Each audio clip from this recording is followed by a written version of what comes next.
A good day to you all, ladies and gentlemen. His Excellency, the President of the Second Republic of Zimbabwe, Comrade Emerson Dambuzo Mnangagwa, and all the crucial dignitaries here present and all those in absentia. I answer to the name of Tafadzwa Muzika, a current ZNDU student, currently majoring in aerospace engineering. But today, I'm here to deliver a speech entitled, "It's Time for a New Narrative." So I'll commence. Hoisting the sails of academic brilliance and capturing the maneuvering storms of our own defensive mechanisms and matrix is our core agenda and is our major heartbeat. But this general and basic narrative of this delicate institution that we all set foot on today has been diluted and dispersed to degrees I can't even bear comprehend in the eyes of the general populace. But today is the day I put my foot down and establish a blueprint for the whole world to know exactly who we are and what we tend to represent in this dynamic academic ecosystem. So surely it's time for a new narrative. It's time for us to write our own story. Wait, let me take you back in time. Back then when the earth was perceived to be flat. Back then when our ancestors used to dance Tumbakumba and Mchongoyo before the AMA 2000 modified it into Umlando and Kilimanjaro.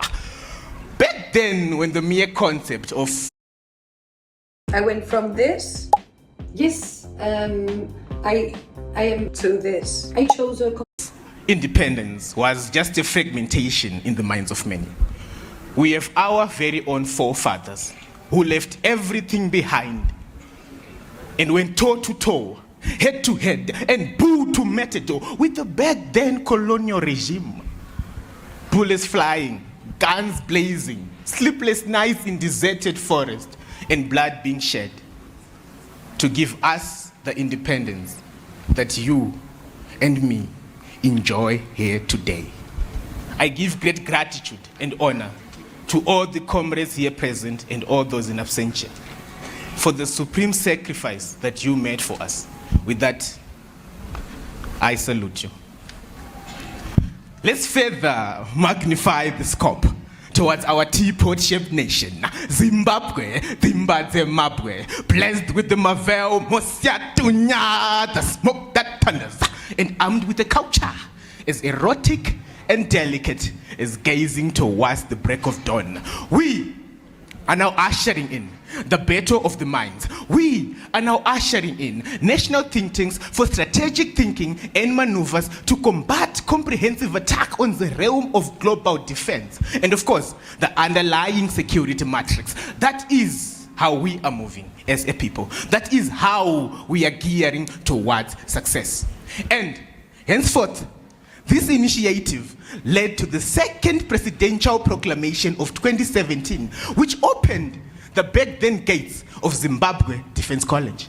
But fast forward, the 2nd of February 2021, under the new dispensation led by His Excellency, the doors opened to the general public. The doors opened to us. Hence moving in alignment with his mantra of imparting education to all. And surely, as he always states, Nika inovakwa nevenevayo. Even Mahatma Gandhi himself had a notion of innovation at the Shambarani campaign when he clearly told Charles Andrews that, open quotes, "I don't want you to participate or interfere. It's high time the Indians do it on their own." Close quotes. It's surely high time we as Africans, we as Zimbabweans, do it on our own. And the perfect case study is as shown. Zimbabwe Defense University is mainly centered towards the aspect of education 5.0, isn't it? Innovation and industrialization for the greater good of our own personal implementation. Look, we have the recently launched Zim Satellite 1 and Zim Satellite 2 by the joint venture of ZINSA in the Kyushu Institute in Japan. And also not leaving out that some of the best aerospace engineers for that specific project alone came from this very institute that we set foot on today. Came from those very same chairs that you current graduates are sitting on. You see, we are not only aimed towards the accumulation of knowledge, no, but we are also aimed towards implementation of what we learn.